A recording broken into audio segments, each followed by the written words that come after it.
샬롬 샬롬 샬롬 샬롬. 하나님 사랑합니다. 여러분 주 안에서 사랑합니다. 출애굽기 14장 1절에서 10절 말씀입니다. 14장 1절에서 10절. 여호와께서 모세에게 말씀하여 이르시되 이스라엘 자손에게 명령하여 돌이켜 바다와 믹돌 사이에 비하하롯 곧 바알스본 맞은편 바닷가에 장막을 치게 하라. 홍해를 건너는 사건이 일어나죠. 바로가 이스라엘 자손에 대하여 말하기를 그들이 이 땅에서 멀리 떠나 광야에 갇힌 바 되었다 하리라. 내가 바로의 마음을 완혹하게 한즉 바로가 그들의 뒤를 따르리니 내가 그와 그의 온 군대로 말미암아 영광을 얻어 애굽 사람들이 나를 야훼인 줄 알게 하리라 하시매 무리가 그대로 행하니라. 이렇게 말씀하고 있죠. 이 백성이 도망한 사실이 애굽 왕에게 알려짐에 바로와 그의 신하들이 이 백성에 대하여 마음이 변하여 이르되 우리가 어찌 이같이 하여 이스라엘을 우리를 성림에서 놓아보내었는고 하고 바로가 곧 그 병거를 갖추고 그의 백성을 데리고 갈새 선발된 병거 600대와 애굽의 모든 병거를 동원하니 지휘관들이 다 거느졌더라.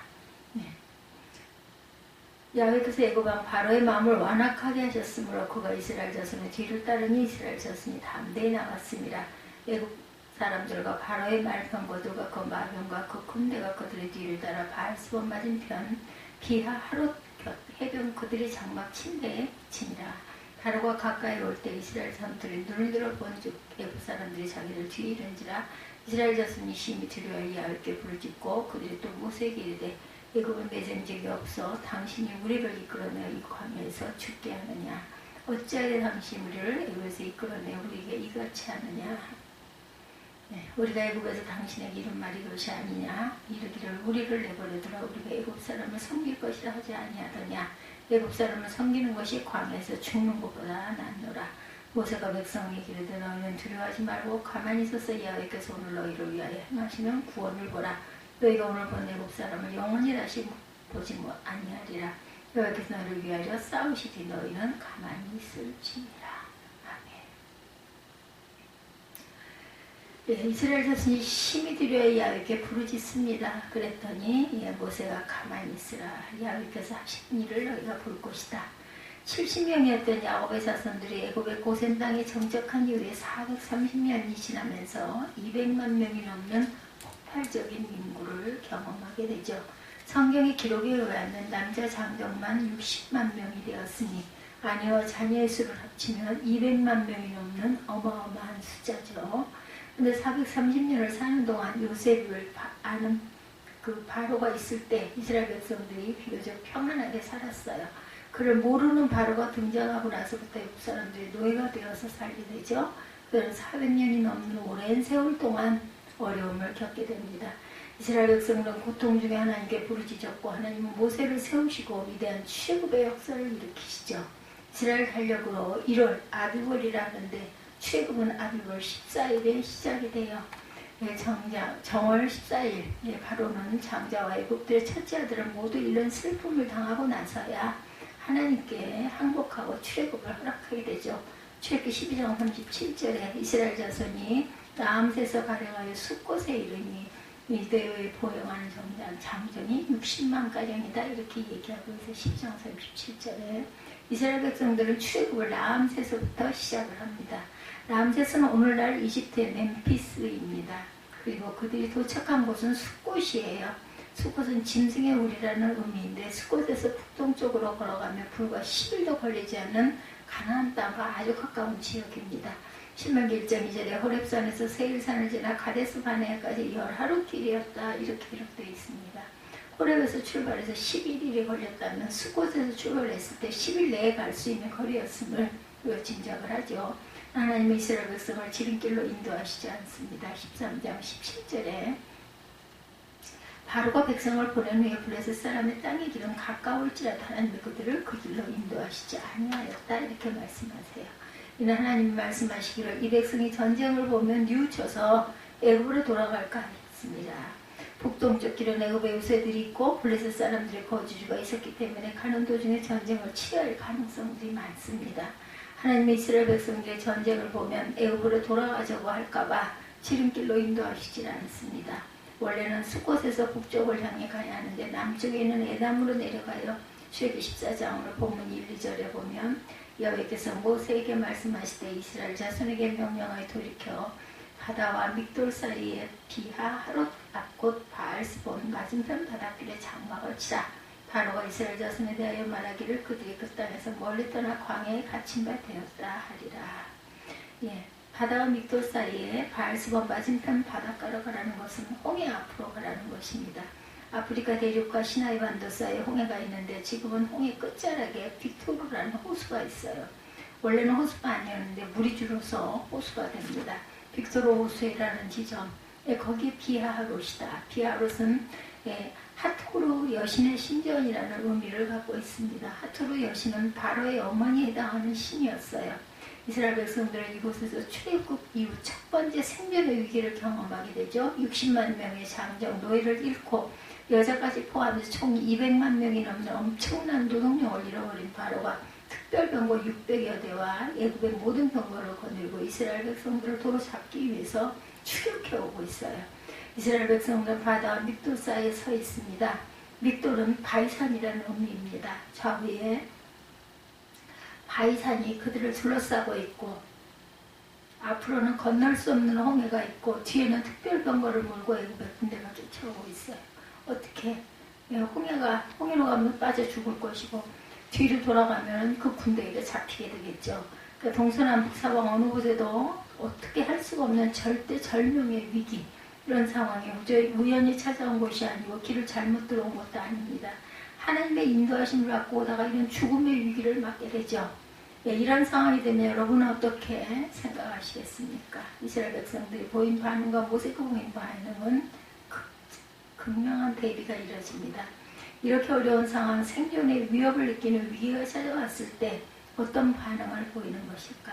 인생을 살다 보면 누구나 이런 위기에 맞닥뜨려질 때가 있어요. 그래서 그런 얘기를 많이 하죠. 삼전수전, 공중전 다 치렀다. 그래 이 위기에 대처하는 반응 가지각색이죠. 오늘 출애굽기 14장의 말씀, 세 가지 진리를 함께 생각해 봅니다. 첫 번째, 하나님의 섭리는 인간의 생각과 다르다. 하나님의 섭리가 인간의 생각과 다를 수 있다면 하나님이 인도하시는 길 또한 내 생각과 다를 수 있다는 것.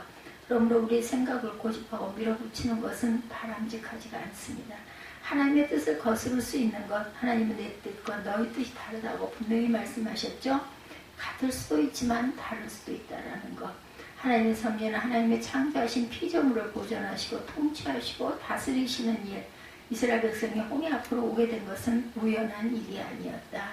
출애굽기 13장 21절에 보면 여호와께서 그들 앞에 행하사 낮에는 구름기둥 그들을 인도하시고 밤에는 불기둥으로 그들에게 비추사 주야로 진행하게 하시니, 구름기둥과 불기둥을 따라오다 보니 홍해 앞 죽을 수밖에 없는 위치로 오게 됐어요.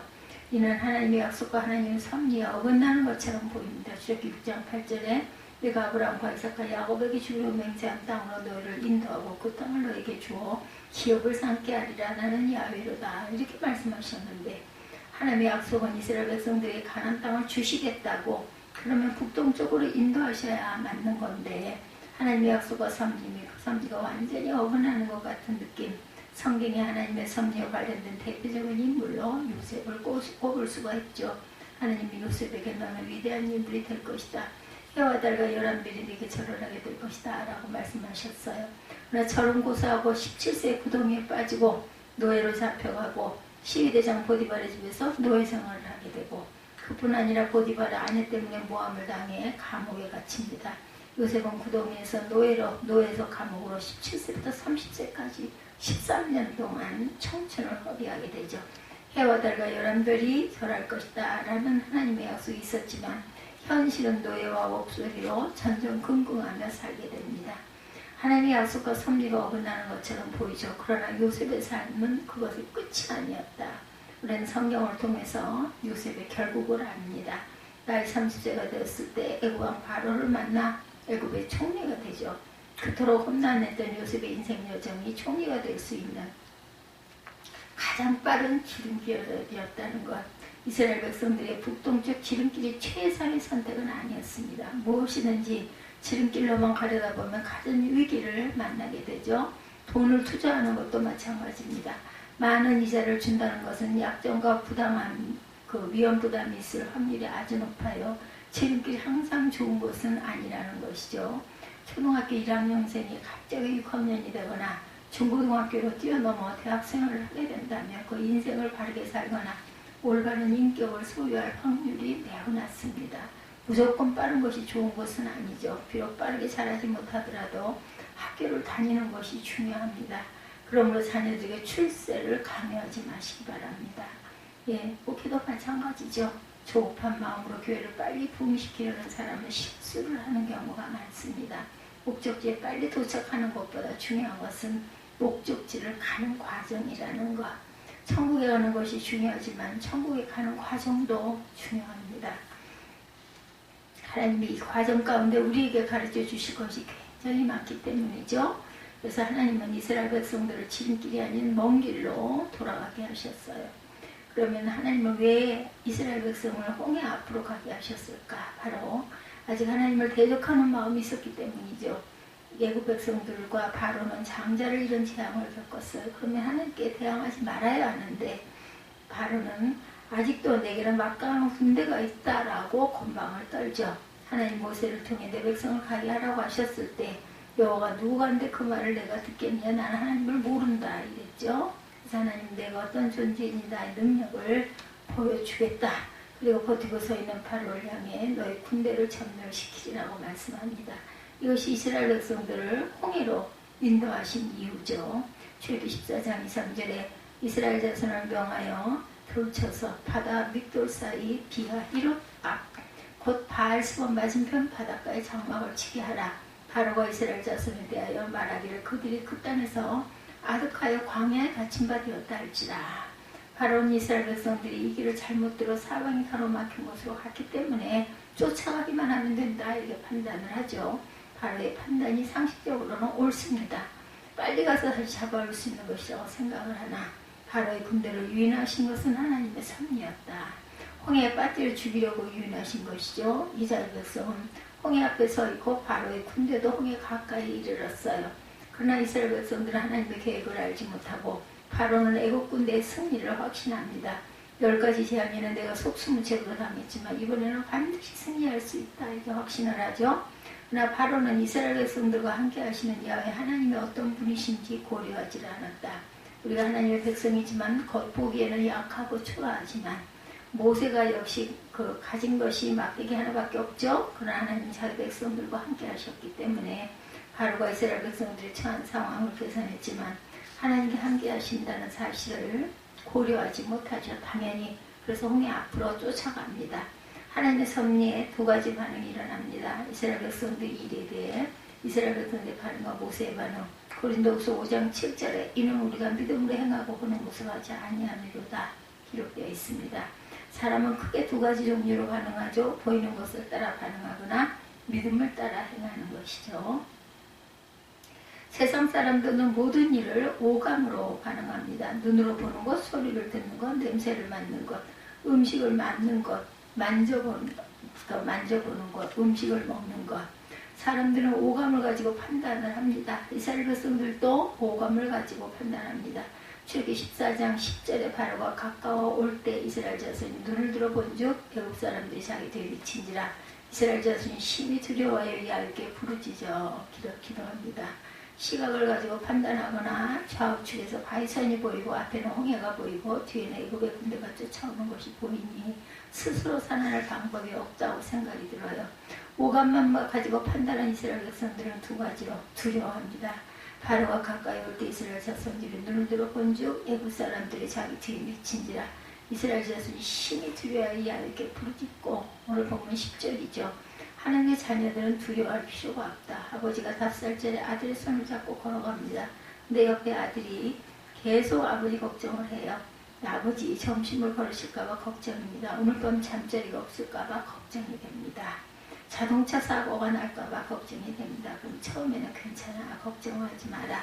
계속 걱정을 하면 나중에는 걱정하지 마 하고 소리를 치겠죠. 그러므로 두려워하는 것은 하나님이 함께하는 사람들이 할 일이 아니다. 두려워할 것이 없다는 거죠. 둘째, 원망하고 불평하는 것. 그들이 모세에게 이르되 애굽에 매장지가 없으므로 당신이 우리를 이끌어내어 이 광야에서 죽게 하느냐. 어찌하여 당신이 우리를 애굽에서 이끌어내어 이같이 우리에게 하느냐. 우리가 애굽에서 당신에게 구한 이것이 아니뇨 이르기를 우리를 버려두라 우리가 애굽 사람을 섬길 것이라 하지 아니하더냐. 애굽 사람을 섬기는 것이 광야에서 죽는 것보다 낫다. 11절에 백성들이 이스라엘 백성들은 거짓말을 합니다. 지금은 모세에게 모든 책임을 전가하고 있어요. 원망하고 불평합니다. 노예들은 책임을 지려고 하지 않아요. 모든 책임이 남에게 있다고 생각을 하죠. 내가 배가 고픈 이유는 내가 배부르기 때문이고 내가 공부를 잘하지 못하는 건 내가 공부를 잘하기 때문이고 내가 못생긴 것은 네가 잘생기기 때문이다. 이렇게 핑계댑니다. 이처럼 모든 책임을 남에게 이런 논리가 노예의 논리입니다. 예, 기도원에 강사로 가신 어떤 분의 이야기 주차구로 여기 주차를 잘해둔 제 차에 어떤 사람이 차에 와서 부딪혔어요. 그런데 나와서 내가 가는 길에 왜 이 차를 세워두느냐 이런 논리입니다. 어처구니가 없죠. 이것이야말로 논리가 없는 것이고 책임 전가다. 이스라엘 백성들이 두려워하고 책임을 전가하며 원망과 불평한 것은 그들이 오감을 가지고 판단했기 때문에 생기는 자연스러운 결과. 그런데 이것은 하나님을 믿는 사람들이 가지는 올바른 반응이 아니죠. 요셉이 17세부터 30세까지 단 한 번이라도 누구를 원망하거나 불평한 적이 책임을 필요로 한 적이 한 번도 없다. 원망한다는 것은 하나님이 지금 섭리를 똑바로 알지 못하고 있다는 거죠. 하나님을 고작 그 정도밖에 못하시나 하며 하나님을 꾸짖는 태도. 예수를 믿는 사람은 두려워한다는 것은 하나님 도대체 나를 돌볼 능력이 있으십니까? 없으시면 왜 구원하셨습니까? 똑같습니다. 내가 먼저 하나님 보고 구원해달라고 했습니까? 그냥 지옥 가겠다고 하지 않았습니까? 라는 것과 같은 의미. 그러므로 원망은 하나님을 꾸짖는 것이고 두려움은 하나님을 멸시하는 것이다. 그리스도인에게 있어서 원망과 불평 그리고 두려움은 그렇게 간단한 문제가 아니죠. 하나님은 우리와 함께 하십니다. 성령이 우리 안에 거하십니다. 예수를 믿고 경험하게 된 일 가운데 가장 놀라운 것 내 안에 성령이 계신다는 확신. 기도할 때 성령께서 응답해 주시고 때로는 능력을 주시고 성령께서 나와 함께 계신다는 사실을 증거로 보여주시는 것 참으로 놀라운 일이죠. 우리는 오감을 근거로 판단해서는 절대로 안 된다. 모세는 오감만으로 반응하지 않고 육감으로 반응했습니다. 6번째 감각, 이것이 바로 믿음이죠. 믿음은 하늘의 하나님이 살아계시고 내 안에 성령이 내주하신다고 확신하는 것. 하나님이 살아계시기 때문에 말씀도 주시고 우리의 예배도 받아주신다라고 믿는 거죠. 출애굽기 14장 13, 14절에 모세가 백성에게 이르되 너희는 두려워 말고 가만히 있어서 여호와께서 오늘 너희를 위하여 행하시는 구원을 보라. 구원을 보라. 너희가 오늘 본 애굽 사람은 또다시 영원히 보지 못하리라. 여호와께서 너희를 위하여 싸우시리니 너희는 가만히 있을지니라. 이렇게 기록되어 있습니다. 뒤에서 애굽의 군대가 먼지를 내며 달려오는데 모세는 두려워 떨지 말고 가만히 있어서 두려워하지 말아라. 오늘 너희가 본 애굽 사람을 다시 보지는 못할 것이다. 이렇게 말하죠. 이 말은 현세에서도 보지 못하고 내세에서도 보지 못하고 다시는 볼 수 없는 존재가 될 것이라는 이야기죠. 아주 당당하고 멋진 말입니다. 그리고 여호와께서 너를 위하여 싸우실 것이니 너희는 하나님의 싸우시는 것만 바라봐라. 15절에 여호와께서 모세에게 이르시되 너는 어찌하여 내게 부르짖느냐. 이스라엘 자손을 명하여 앞으로 나아가게 하라. 기록되어 있습니다. 하나님 지금 앞에 홍해가 있는데도 앞으로 나아가라고 말씀하세요. 모세는 믿음을 가지고 반응하고 믿음의 말을 하고 이스라엘 백성들을 홍해 앞으로 나가라고 하죠. 시편 46편 10절에 이르시기를 너희는 가만히 있어 내가 하나님됨을 알지어다. 내가 열방과 세계 중에 높임을 받으리라 하시도다. 하나님의 주되심을 알라는 거죠. 우리 성도들 가운데 우연히 일어나는 일은 없다는 것, 좋은 일도 나쁜 일도 하나님의 뜻 가운데 일어나는 것을 알아야 한다는 것. 머리카락 하나도 우연히 빠지는 일이 없다. 참새 한 마리도 우연히 떨어지는 법이 없습니다.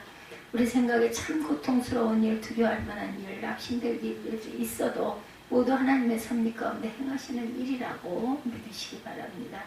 우연은 통계학자들을 위한 일입니다. 우리의 삶은 하나님의 섭리를 벗어날 수가 없어요. 그러면 하나님의 섭리가 우리의 마음에 들지 않을 때 어떻게 우리가 해야 돼요? 오감으로 판단하지 말고 믿음을 가지고 반응하고 믿음을 따라 행하시는 저와 여러분 되시기 바랍니다. 하나님의 섭리는 반드시 그 목적하신 바를 이루신다. 하나님이 이스라엘 백성을 홍해 앞으로 인도하신 두 가지 목적 가운데 첫 번째는 바로의 군대를 멸절시키기 위함이다. 바로가 군대를 믿고 설치니까 멸절을 시키려는 거죠. 이 세상 권세를 좀 가졌다고 하나님 앞에 목을 곧게 하면 바로처럼 됩니다. 지금 바로는 군대를 믿고 하나님을 대항하죠. 그러나 하나님이 모세의 지팡이를 통해 홍해를 가르시죠. 모세의 지팡이를 내민 순간 동풍이 불어와 바다를 가르고 마른 땅이 나게 하십니다. 학자들은 200만 명이 하룻밤 홍해를 걷는다는 것은 최소 6km 이상 갈라져야 한다라고 주장합니다. 홍해가 6km나 갈라져서 물벽을 세우고 있는데 200만 명이 캄캄한 밤길에 어떻게 그 일을 건널 수가 있었겠는가. 19절에서 20절 이스라엘 진 앞에 행하던 하나님의 사자가 옮겨 그 뒤로 행하여 구름 기둥과 앞에서 그 뒤로 옮겨 애국진과 이스라엘 진 사이에 이른지라. 저편은 구름과 그가 믿고 이 편은 밤이 광명함으로 밤새도록 저편 이 편이 가까이 못하게 했다. 기록되어 있어요. 깜깜하게 했어요. 하나님의 사자는 성육신 하시기 이전에 예수 그리스도시죠. 이스라엘 백성들 앞에 계시다가 예수님이 이스라엘 애국 군대 사이로 오시면서 구름 기둥으로 옮겨옵니다. 애국의 군대는 캄캄하죠. 그러나 이스라엘 백성들은 광명이 있었어요. 빛이 있었죠. 한밤중인데 환의 길이 다 보이고 웃으며 200만 명이 홍해를 건넙니다. 그런데 애국의 군대도 병거를 몰고 홍해로 들어오죠. 근데 갑자기 병거의 바퀴가 빠지고 뒤에 있던 병거와 정복이 되고 걸려 넘어지기 시작하더니 애국의 군대가 모두 홍해로 진입했을 때 양쪽에 서 있던 물벽이 무너져 수장되고 말죠. 한 명도 살아남지 못하고 모두 다 죽게 되었다라는 것. 하나님의 섭리와 뜻을 믿고 항상 주님이 행하시는 일을 바라볼 줄 아는 저와 여러분 되시기를 주님의 이름으로 축복합니다. 기도하시겠습니다.